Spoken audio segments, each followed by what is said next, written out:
Chapter 3. So what? Sophie managed to say when she finally found her voice. You're saying I'm an alien? She held her breath. Fitz erupted into laughter.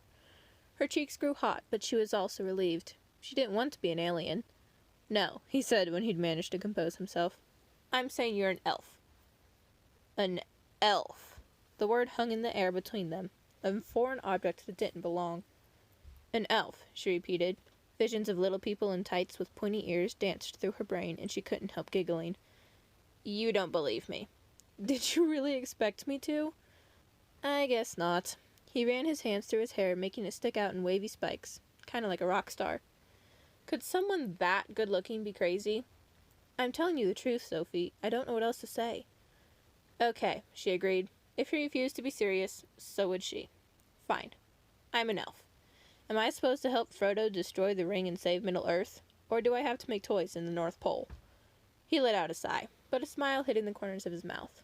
Would it help if I showed you? Oh, sure. This ought to be good. She folded her arms as he pulled out a slender silver wand with intricate carvings etched into the sides. At the tip, a small, round crystal sparkled in the sunlight. Is that your magic wand? She couldn't resist asking. He rolled his eyes. Actually, it's a pathfinder. He spun the crystal and locked it into place with the silver latch at the top. Now, this can be dangerous. Do you promise you'll do exactly what I tell you to do? Her smile faded. That depends. What do I have to do? You need to take my hand and concentrate on holding on. And by concentrate, I mean you can't think about anything else, no matter what happens. Can you do that? Why? Do you want proof or not? She wanted to say no. He couldn't actually prove anything. What was he going to do? Whisk her way to some magic elf land? But she was curious.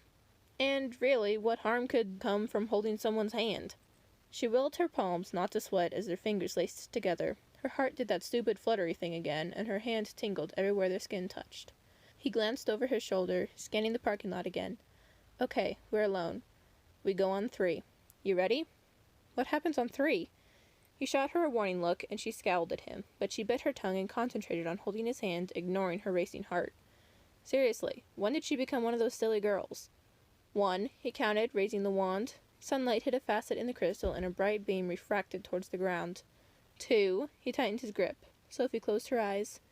3, Fitz pulled her forward, and the warm tingling in her hands shot through her body, like a million feathers swelling underneath her skin, tickling her from the inside out. She fought off a giggle and concentrated on Fitz. But where was he?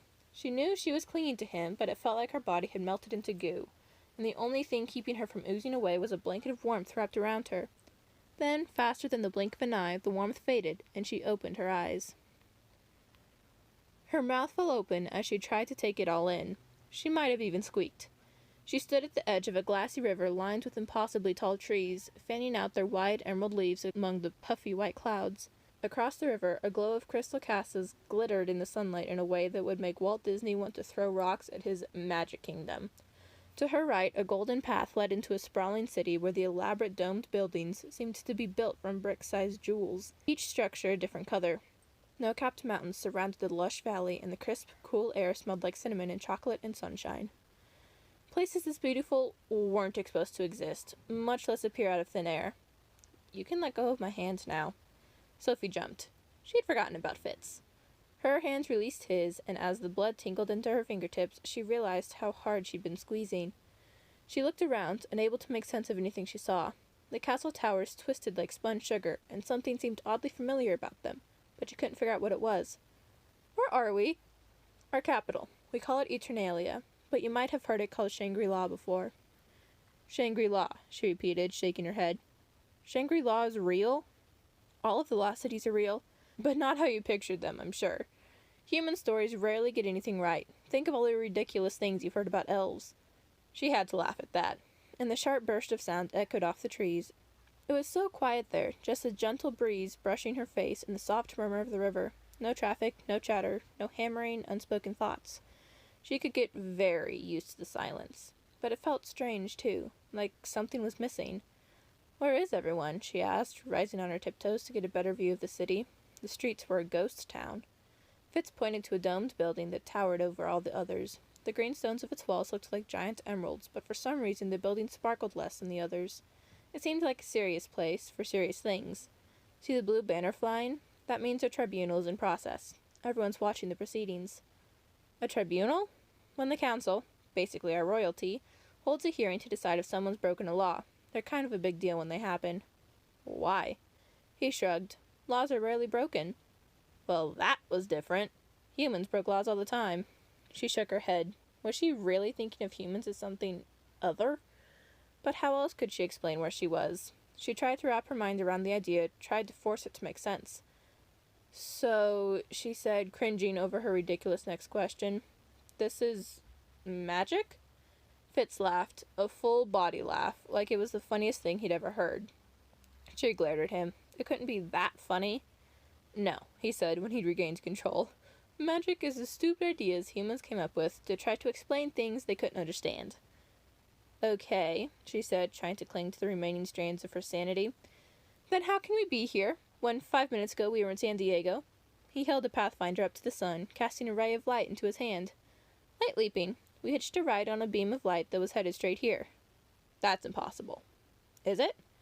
Yeah, you need infinite energy for light travel. Haven't you heard the theory of relativity? She thought she had him stumped with that one, but he just laughed again. That's the dumbest thing I've ever heard. Who came up with that? Albert Einstein. Huh, never heard of him. But he was wrong. He'd never heard of Albert Einstein. The theory of relativity was dumb?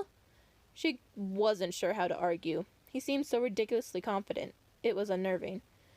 Concentrate harder this time, he said as he grabbed her hand again. She closed her eyes and waited for the warm feather sensation, but this time it was like someone turned on a hairdryer and sent the feathers scattering in a million directions, until another force wrapped around her and pulled everything back together like a giant rubber band.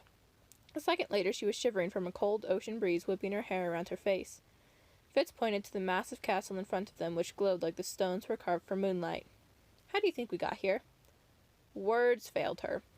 It really had felt like the light passed through her, pulling her along with it, but she couldn't bring herself to say it, because if it was true, every science book she'd ever read was wrong. You look confused, he observed. Well, it's like you're saying, hey Sophie, take everything you've ever learned about anything and throw it away. Actually, that is what I'm saying, he flashed a smug grin. Humans do the best they can, but their minds can't begin to comprehend the complexities of reality. And what? Elves' minds are better? Of course. Why do you think you're so far ahead of your class? The slowest elf can still trump a human, even one with no proper education. Her shoulders sagged as Fitz's words sank in. If he was right, she was just some stupid girl who knew nothing about anything. No, not a girl. An elf.